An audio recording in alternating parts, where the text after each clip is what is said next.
Hello guys, কেমন আছো তোমরা? অবশ্যই ভালো আছো আর আমিও ভালো আছি। তো আজকে নিয়ে আসলাম তোমাদের জন্য দুপুরে কী কী রান্না করেছি সেই ব্লগ। তো আজকে আমি রুই মাছ ভাজা করব, তেলে ভাজা, দো ভাজা। তো এটা খেতে সবাই পছন্দ করে আর বিশেষ করে আমার বর খুবই পছন্দ করে, তাই আজকে ভাবলাম যে তেলে ভাজা করি, পেঁয়াজ দিয়ে দো ভাজা করব। তো আর এদিকে দেখো আজকে মেঘলা মেঘলা ছিল সকাল থেকেই, তাই বৃষ্টি শুরু হয়ে গেছে। দেখো ট্যাপ ট্যাপ করে বৃষ্টি পড়ছে।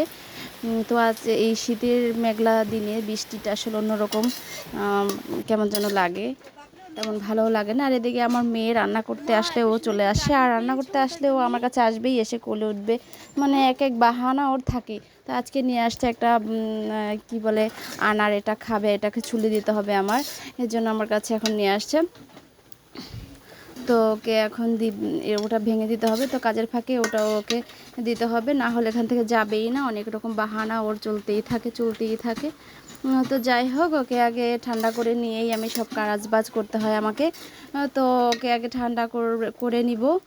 তো দেখি আগে ওকে এটা ছুলে দেই, তারপর আবার তোমাদের রান্নাটা দেখাচ্ছি। তো আগে দেখো খাওয়ার জন্য কত বাহানা, ও আসলে খুব ফল ভালোবাসে, যে কোনো ফলই ও খুবই ভালোবাসে। তো আমি ওকে সব রেডি করে দিয়ে ফলটা ছুলে টুলে দিয়ে আমি আবার রান্না করতে চলে আসলাম। তো দেখো রুই মাছটা তেলে ভাজতে শুরু করে দিলাম। আর রুই মাছটা তেলে ভালো করে ভাজতে হবে, একটু ভালো করে ভাজলে হয় কি খেতে খুবই ভালো হয়, একটু বেশি তেল দিয়ে মোচমোচা করে ভাজতে হয়। তো 4 পিস মাছ নিয়েছি। আমার মেয়ে রাতে মাছ খায় আর আমরা দুজনে 2 পিস, দুপুরে আমরা রাতে ভাত খাই না, এই জন্য 4 পিস মাছই যথেষ্ট আমাদের জন্য। তো ভালো করে ভেজে নিচ্ছি।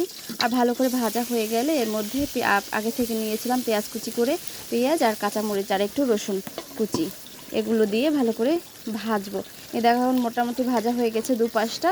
এখন পেঁয়াজগুলো ভালো দিয়ে দিচ্ছি। আমার পেঁয়াজগুলোর সাথে মাছটা আরও ভাজা ভাজা হবে একটু। তো দেখো, কিন্তু আসলে এভাবে প্রতিদিন একরকম মাছের ঝোল, মাছ ভুনা এগুলো খেতে ভালো লাগে না, তো একটু ডিফারেন্ট ভালো লাগে সব দেখা যায় মাঝে মধ্যে।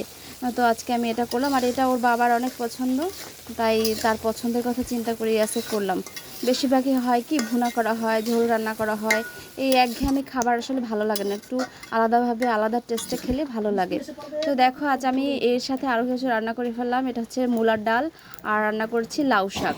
তো সব রান্না হয়ে গেছে, এখন খাবার দিব, ওর বাবা চলে আসছে। তো দেখো খাবার রেডি করে ফেলেছি আর আমরা এখন খাবো। আর আমি তো আমার মেয়ের সাথে খাই সব সময়, তো ওর বাবা চলে আসছে, ওকে খাবার দিলাম। আর আমার দেখো এই যে মেয়ের জন্য খাবার নিচ্ছি, এখন মেয়েকে খাবো আর আমি খাবো। তো বন্ধুরা কেমন লাগলো আমার আজকের এই ছোট ব্লগটি অবশ্যই জানাবে। ভালো থেকো তোমরা সবাই, সুস্থ থাকো, সুন্দর থাকো, আর এভাবে আমার পাশে থাকবে। তো ভালো লাগলে লাইক কমেন্ট শেয়ার করতে ভুলবেন না। ভালো থাকো বন্ধুরা, টাটা।